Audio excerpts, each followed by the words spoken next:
serve you the latest updates on everything. Today, 95.1 FM. We are the voice of the people.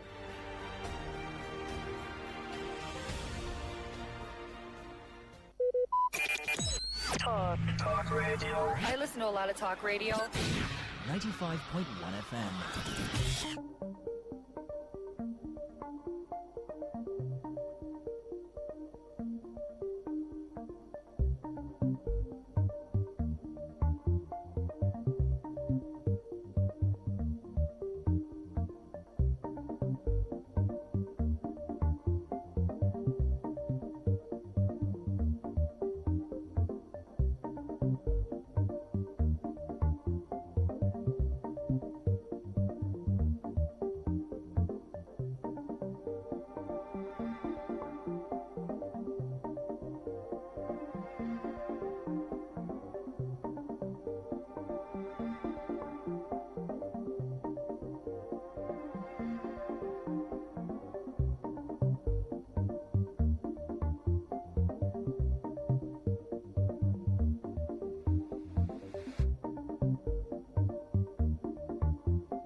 This is Today 95.1 FM, Port Harcourt, Voice of the People. It is time again for a rundown of the foreign news that made the headlines of the world today. I am Amaka Felix, and thank you for joining us. On the headlines, 21 Arab and Islamic nations condemn Israel's ongoing attacks on Iran. Haiti revives investigation into murder of President Jovenel Moise. Togo suspends RFI and France 24 for alleged lack of impartiality in reporting. North Korea to aid Russia's Kursk recovery with thousands of troops. Details in a moment.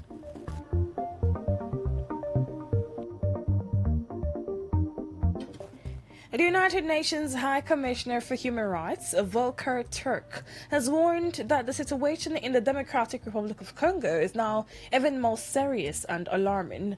Turk told the Human Rights Council in Geneva that all parties to the conflict in the provinces of North and South Kivu have committed human rights violations and abuses, as well as violations of international humanitarian law.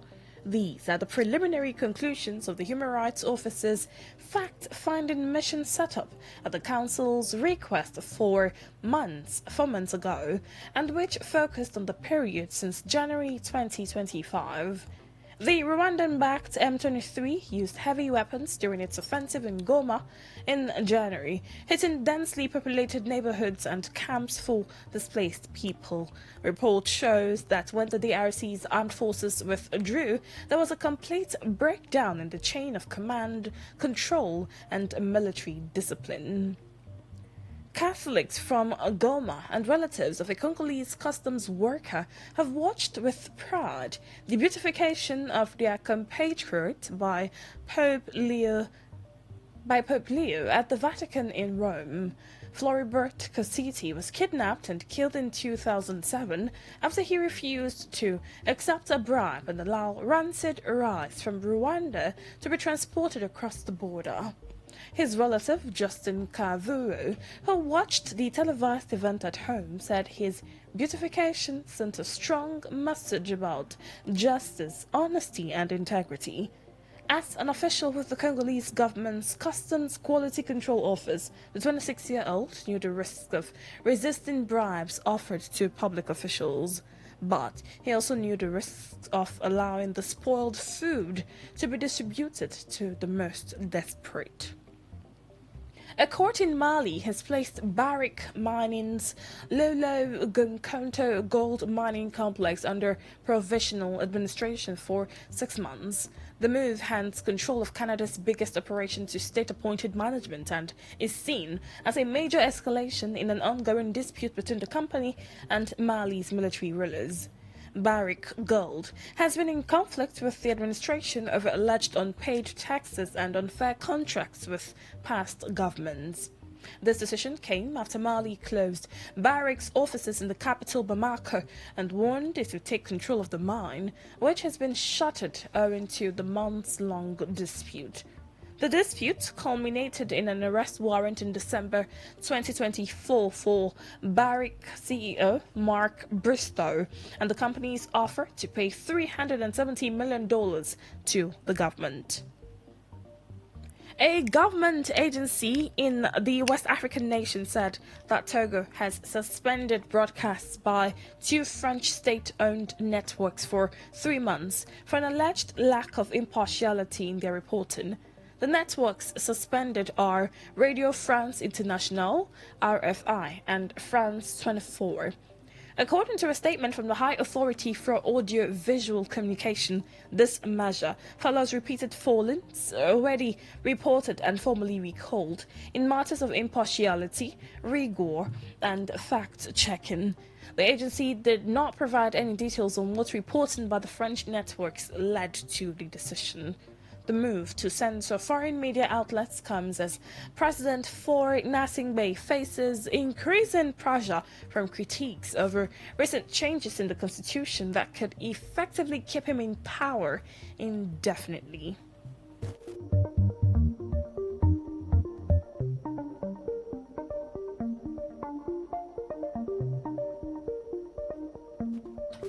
Away from Africa to the rest of the world, the federal judge overseeing the racketeering and sex trafficking trial of United States music mogul Sean Diddy Combs has dismissed one of the jurors. Judge Arun Subramanian said the man's inconsistent answers to questions about where he lived raised questions about his honesty and could taint a verdict. As the sixth week of Combs' trial got underway in Manhattan, the judge said this suggests that he might have an agenda or want to stay on the panel for a purpose. The juror's dismissal comes despite defense objections that his removal would reduce the racial diversity of the jury, determining Combs' fate.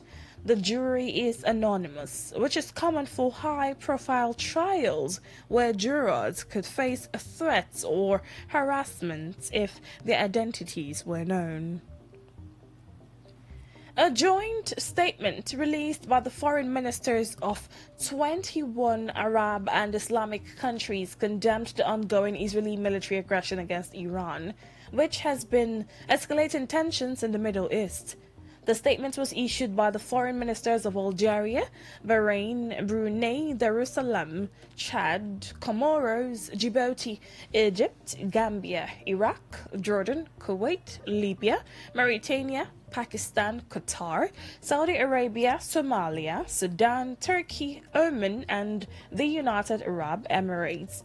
The statement said Israel's strikes on Iran violate the principles of the Charter of the United Nations.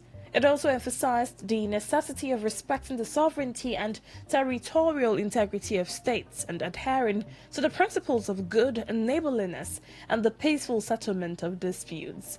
The joint statement expressed great concern regarding this dangerous escalation, which threatens to have serious consequences on the peace and stability of the entire region.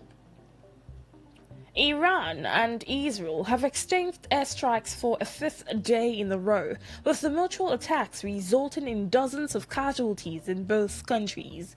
The Israeli Defense Force says Tehran launched 30 missiles into the country in an attack early this morning. A spokesperson for the military says that while most of them were intercepted, some of the missiles did make impact. Meanwhile, Iranian media reported explosions and heavy air defense fire in Tehran overnight. Its armed forces have warned Israel of a new wave of fierce attacks that would intensify today. Israel launched its air war in Iran on Friday with missiles. Azerbaijani media reports said that following the evacuation of citizens of Kazakhstan, Kyrgyzstan and Russia from Iran, citizens of Portugal, the Philippines, Finland and some other countries have crossed the Astara border checkpoint and headed to the airport in Baku, the Azerbaijani capital. Russia's embassy in Iran said in the statement that more than 200 people, including families of the embassy staff and artists of the Tchaikovsky Grand Symphony Orchestra, crossed the Astara border checkpoint in Azerbaijan. The statement said that more than 300 Russian citizens were evacuated over the weekend. Azerbaijani Foreign Ministry spokesperson Aykan Hajizadeh said that 41 of its citizens, including family members of its diplomats in Iran, have also returned to Azerbaijan. Hajizadeh said that Azerbaijan's diplomatic missions in Iran have continued to operate as usual. The United Nations World Food Programme WFP has warned of increasing hunger in 13 hotspots around the world, with 5 of them facing an immediate risk of starvation and death in the coming months. A latest hunger hotspots report released by the WFP and the UN Food and Agriculture Organization FAO warns that urgent humanitarian action is needed. It adds that there must be a coordinated international effort to de-escalate conflict, stem displacement, and mount an urgent full-scale aid response. The WFP's Director of Food Security and Nutrition Analysis, Jean-Martin Bauer, says conflict is the main driver of the crisis. In Sudan, nearly 25 million people face acute food insecurity amid the ongoing conflict between the army and the paramilitary rapid support forces, which is fueling displacements. The UN's International Fund for Agricultural Development celebrated its 10th anniversary of the International Day of Family Remittances. This recognizes the power of remittances and advocates for migrant workers' sacrifice and contribution to rural development and poverty alleviation. The president of IFAD, Alvaro Lario, said during the event that 200 million migrant workers from low and middle income countries who sent approximately $685 billion in remittances to 800 million loved ones back home are being honored, adding that these flows now surpass aid and foreign direct investment. In 77 other developing countries like Nepal, remittances are a vital source of external capital, and in 30 of them, these flows represent more than 10% of GDP. This staggering amount surpasses official development assistance, ODA, and foreign direct investment, FDI, combined in most developing countries. Not one suspect imprisoned in Haiti has faced trial after being accused in the killing of President Jovenel Moise, who was gunned down at his home nearly 4 years ago. Gang violence, death threats, and a crumbling judicial system have stalled an ongoing investigation defined by outbursts and intense exchanges between suspects and judges. 6 Haitian judges have been assigned to investigate whether there is sufficient evidence to warrant a trial for the 20 suspects still detained in the troubled Caribbean country. Among them are 17 former soldiers from Colombia and 3 Haitian officials, a former mayor, a former policeman, and Joseph Badio, who once worked for Haiti's Ministry of Justice and at the government's anti-corruption unit until he was fired for alleged ethics violations. 3 other suspects, all Colombians, were killed hours after Moise was slain. The initial investigation into the case was repeatedly halted as some Haitian judges resigned because they feared for their lives. North Korea will send thousands of military builders and deminers to help reconstruction efforts in Russia's Kursk region, an area Ukraine successfully invaded and remained entrenched in for months. Russian media has reported a further sign of the deepening military alliance between Moscow and Pyongyang. Russian state news agency RIA Novosti cited Russia's Security Council Secretary Sergei Shoigu as saying that North Korea will dispatch 1,000 deminers and 5,000 military builders to the western region.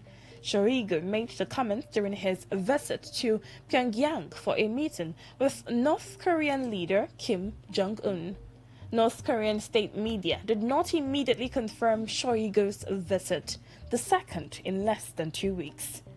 North Korea has become one of Russia's main allies during its more than 3-year-long Ukraine war, sending thousands of troops and conventional weapons to help the Kremlin oust Ukrainian forces from Kursk. That story from North Korea concludes tonight's edition of The World Today, as produced by Treasure Onodo of the news department. Before we go, here is a summary of the stories that made the headline. 21 Arab and Islamic nations condemn Israel's ongoing attacks on Iran. We told you that Haiti revived investigation into murder of President Jovenel Moise. You heard that Togo has suspended RFI and France 24 for alleged lack of impartiality in reporting.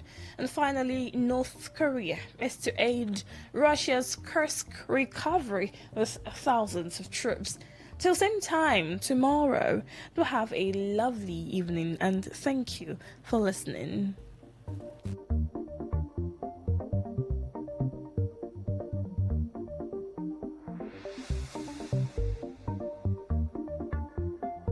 Say no to the ordinary. Embrace the extraordinary, because we are voice of the people. Today, 95.1 FM. Today, 95.1 FM. Tune in for a journey beyond the ordinary. Fasten your seatbelt. We're not just a station. We are the station. Today, 95.1 FM, the voice of the people.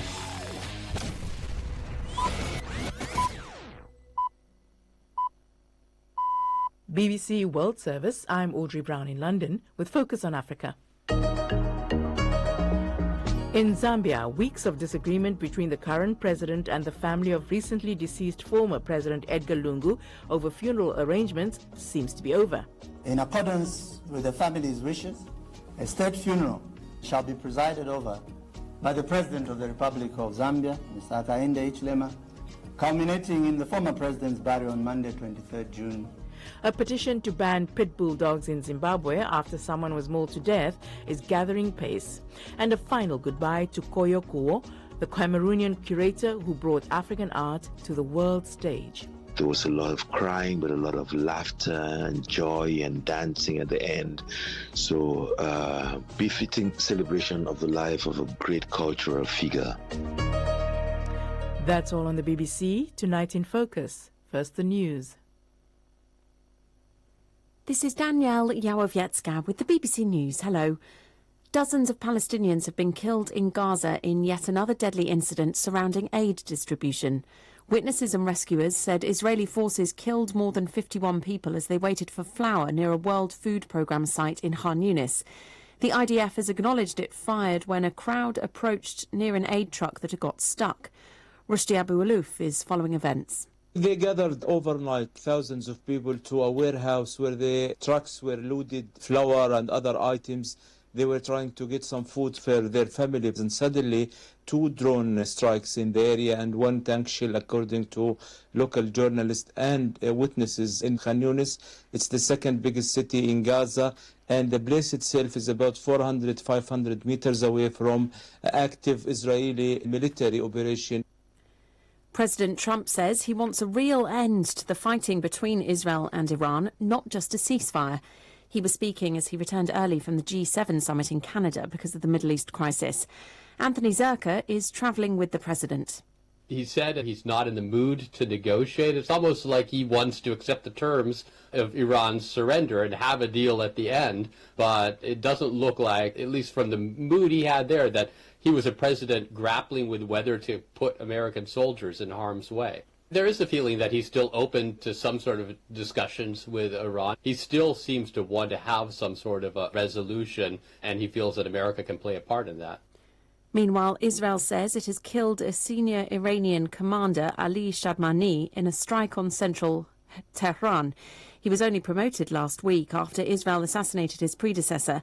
Large numbers of Tehran's residents are fleeing, fearing more attacks.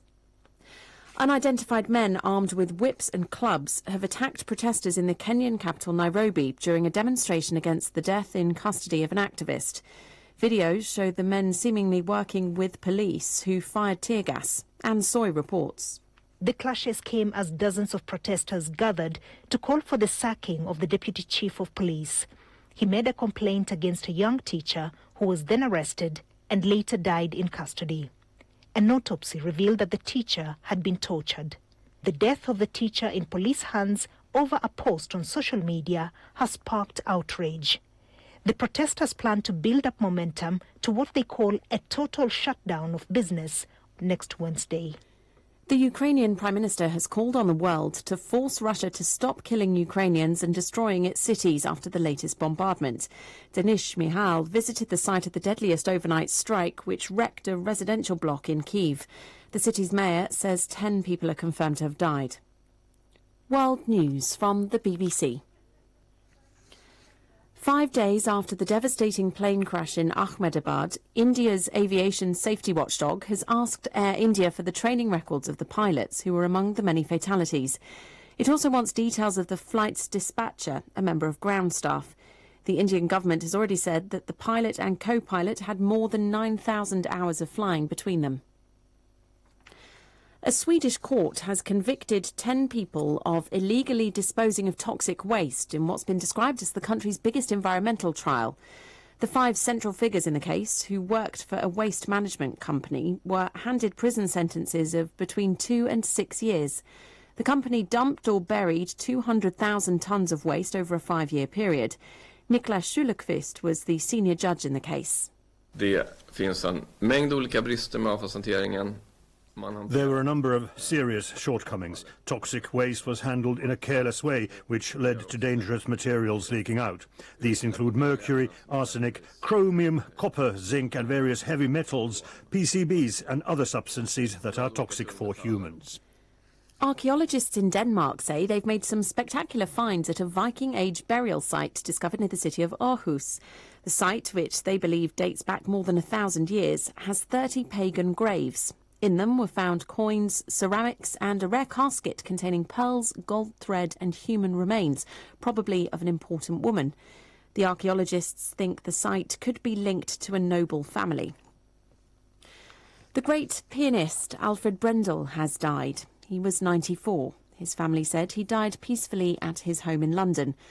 Born in Czechoslovakia, Brendel performed professionally for more than half a century, moving to the British capital in 1971. His repertoire ranged from Bach to Schoenberg, but he was most closely associated with Beethoven. BBC News.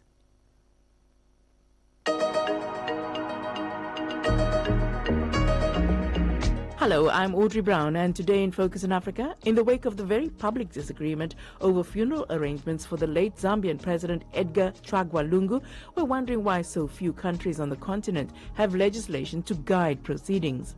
A petition to ban pit bull terrier dogs in Zimbabwe is gathering steam after a man was mauled to death. Will that solve the problem, though? And as the art world said its final goodbye to the first African woman asked to head the most prestigious gathering of art and artists in the world, we hear why that mattered. Koyo's appointment was an incredible joy for all of us. That she was going to make a historical Venice biennial edition, so we will still go there. It's difficult to speak of her in the past tense, we will go there and we will celebrate art, we will celebrate culture, and we will celebrate Koyoku. It's Tuesday, the 17th of June.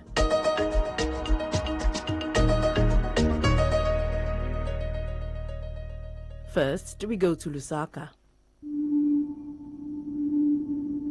After days of uncertainty and testy negotiations, the funeral arrangements for Zambia's former president have been finalized. Edgar Chagwa Lungu, who led the country from 2015 to 2021, died 12 days ago in South Africa, where he was receiving treatment for an undisclosed illness. According to his family, he'd left instructions that his political rival, the current president, Hakainde Hichilema, should not come anywhere near his body. And that is a direct quote. That wish was conveyed by the family's spokesperson, Bakebi Zulu, who was speaking from Johannesburg at the time. It is the desire of the family that the conscience of the deceased should not be betrayed, and that the death of the sixth Republican president does not repose any superior rights to the government that exceed those of the family. In the said meetings, the government changed positions on proposals that they earlier said were agreeable after returning from purported consultations. The family finds it difficult to continue engaging with the government, which has preset conditions that suggest that the family has no say in the fundamental issues relating to the manner the deceased is to be mourned and the conveyance of his remains. President Hichilema did not agree with this. The spat made international headlines. But now there is agreement that the current president would be allowed to take part in the proceedings. It would have been difficult to stop him, to say the least. It is a state funeral, after all.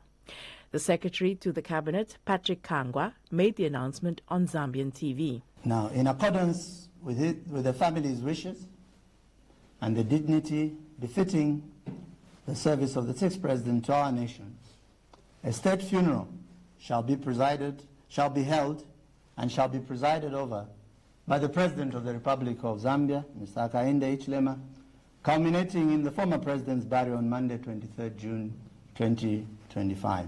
Now, this is not the first time there's been a public dispute over how, when, and where an African president or head of state should be buried. When President Mugabe died in 2019, there was a wrangle over whether he would be buried in Heroes Acre or his home village. A similar dispute arose when Angolan President Eduardo dos Santos died in 2022. Other countries have more complicated reasons why there are difficulties around the kind of funeral and burial a former leader gets. But there is surprisingly little legislation to set out how to go about it. So we thought we'd explore the issue through the eyes of the Zambian lawyer John Sangwa. We began our conversation with the specifics of the issue between President Hakainde Hichilema and the late President Edgar Lungu. Was there bad blood between the two men? Yes, there was. There was a lot of bad blood. I mean, obviously, if you go back, the relationship wasn't good when former President Lungu was in office. When he lost the election, basically tables turned. The relationship did not improve at all. What was the basis for the bad blood? Well, I think it's largely the politics. I can't think of any other rational explanation. What were the politics between them?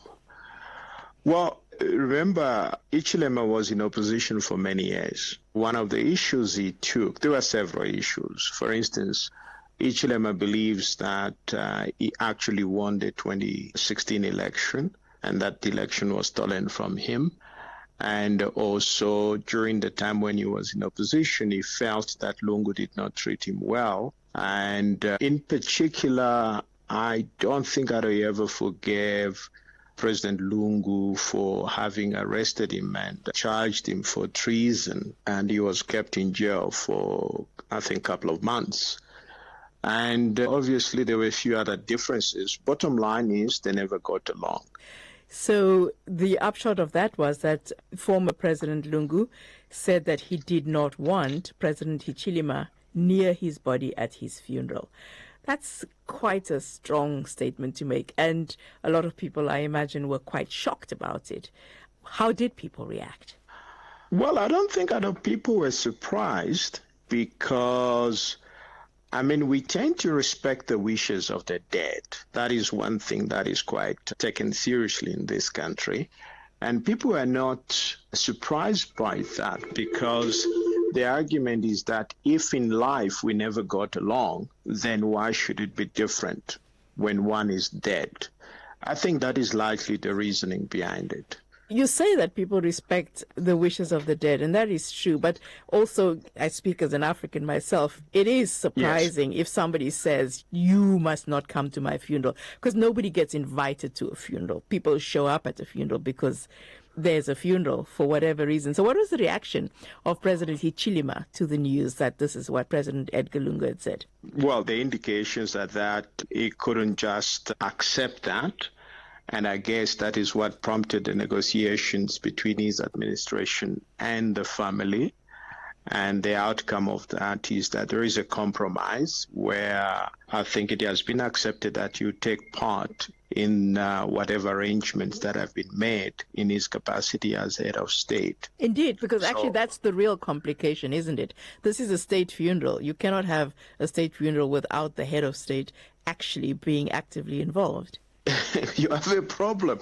You know, the biggest challenge we have in Zambia is that, you see, there is no legislation governing such arrangements. Everything is done as people please. It depends upon, for example, the relationship that a former president or the deceased president enjoyed with the incumbent.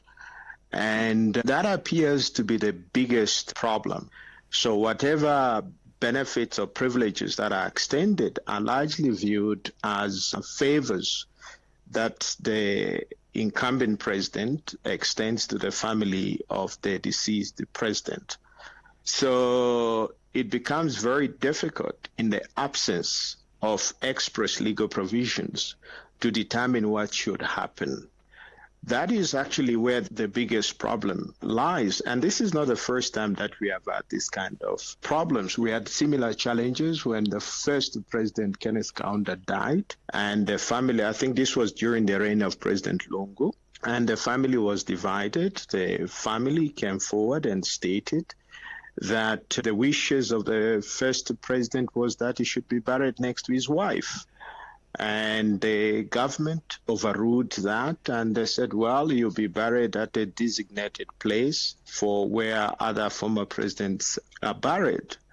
So that is where the problem really lies, because if there was express legal provisions, I think these challenges would not have arisen. That is the Zambian lawyer, John Sangwa.